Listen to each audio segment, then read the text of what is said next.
Masarap daw ang asin dito na sa Dasol no? Dalawa? Hindi, isa na lang po, itong isang sako na lang po. Thank you po. So, welcome to Dasol. Uy, Dasol na pala tayo mga paps. So, home of quality salt. Uy. Ayun, may mga paggawaan nga ng asin dun, no? Dun ginagawa yung asin. Yung parang palaisdaan mga paps. So, ayan, no? Oh, ayun mga paps, oh, daming asin na sa basket nila, oh. Dito lang, ganyan lang ginagawa. Binibilad lang yung ano, tubig dagat ba yan, binibilad, oh. Ayan, oh. Parang gusto kong bumaba, eh. Trespassing lang, oh. Ayan mga paps. Bukod sa asin, kapag dating sa tourist spot, ano bang magandang ginagalaan dito sa Dasol? Ito na yung sigsag, oh, sa Dasol. Umiikot ba dito? Oh, puro agoho din pala dito. Malamig din ang hangin. Dasol Land Commercial. So, saan papunta kaya ito? Hindi ko na alam kung saan sa Dasol ito. Oh, ito yung plaza ng Dasol. Plaza ba to? Park.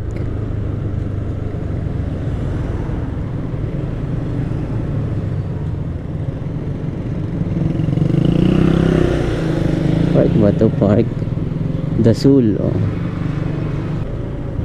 Ikot lang. Nakigaya lang ako mga paps. Baka matikitan ako dun. Pwede ba dun? Ayan, oh.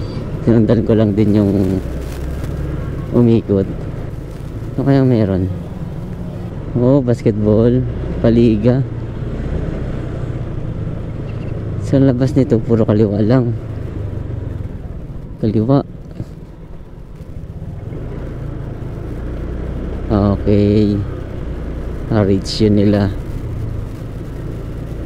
Dito yung plaza nila, papasok, wala sa highway. Tapos pag diniretso ko to, tagos din kaya ito.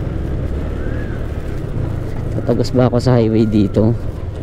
Tamang explore lang mga paps. Dapat pala umikot na ako dun sa may plaza. Oo, maka nakikita ko na yung highway. Mukhang tatagos talaga sa highway ito. Ayun, no? Yung tulay. Ayun nga, highway nga pala ito. Pero iba yung nilabasan ko. Doon din pala sa kabila yung ano, bago magtulay ito mga paps, oh. Magdikit na lang ako dito. Dito ako pumasok kanina mga paps, oh. Ayan, doon ako lumabas. Ito yung ginagawang public market, bagong public market ng Dasol. Yung palengke nila dito pala, papasok dito. Pero magdidikit tayo dito mga paps. Hanap tayo ng pagdidikitan natin. Hanap tayo yung medyo malilim mga paps, tapos wala masyadong nakatambay. Doon tayo mag-iiwan.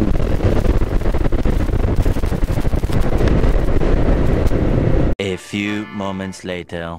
Oh, dito tayo mag-iwan mga paps.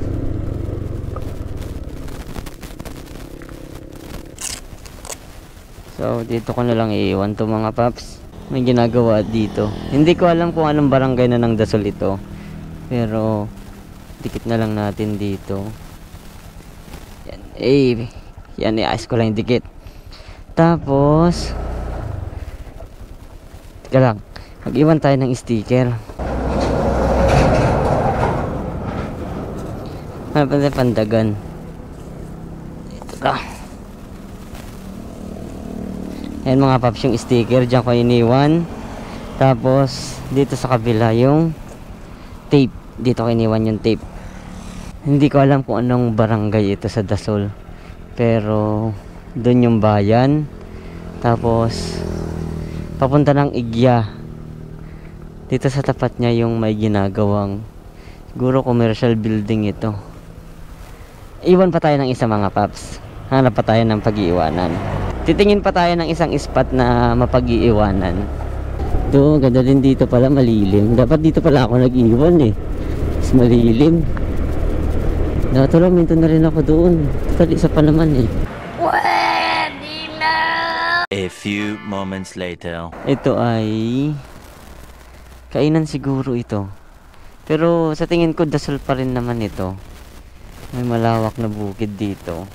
Gawaan din ng asin banda doon, nakikita ko. Iwan ko lang kung nakikita sa video. Puro nyug dito, mahangin. Dito natin iiwan.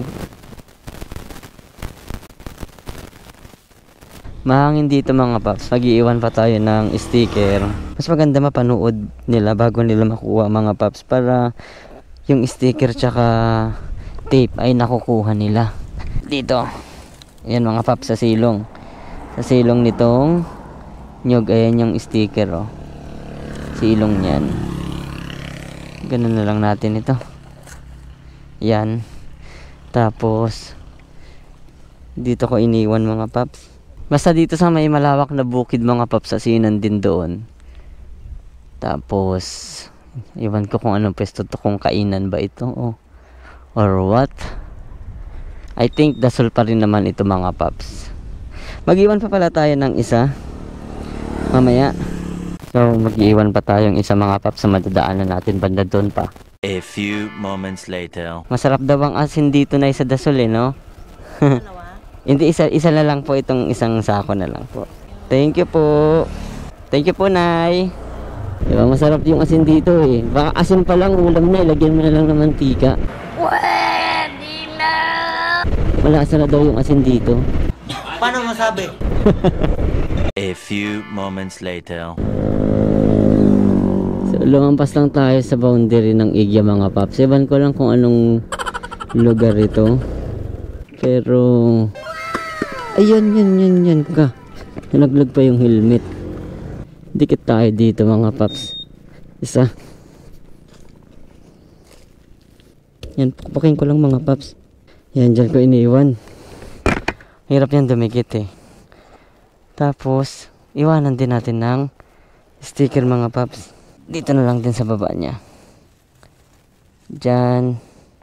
Bago dadaganan na lang natin ng yan mga paps. Dinaganan ko ng bato. Tapos dito ko iniwan sa likod. Ayan mga paps. Doon yung Igya mga paps. Lumampas lang ako ng konti. Papuntang Infanta ito. Ewan ko lang kung ano na to. Anong barangay to. Ayun lang yung boundary. Igya, barangay Igya. Maliit lang pala yung Igya mga paps. And then pauwi na tayo mga paps. Okay na, nakabili na rin tayo ng isang sakong asin. Goods na rin mga paps. Matagal-tagal na ulam na to. Sa kamote tayo nabuhay, sa kamote tayo lumaki, sa kamote rin tayo mamamatay. Hindi, joke lang. And dito na natin i-end yung video mga paps. At tayo'y pauwi na rin ng bahay. Lubak. Shoutout kay Dexter De Guzman. Parang siya yung nagsabi dito na sa Dasol naman. Oo, parang siya. Shoutout kay Dexter De Guzman. And then yung sa mga iba nagpapa-shoutout, yung saran ko na rin kayo sa shoutout mga paps. Hindi ko hapak yung listahan ulit. Basta siya shoutout ko kayo. Pag nag-live ako talaga malamang sa malamang yung listahan, hawak ko na yun. Pwede na! Good luck sa paghahanap mga paps. Happy hunting and ride safe always. God bless.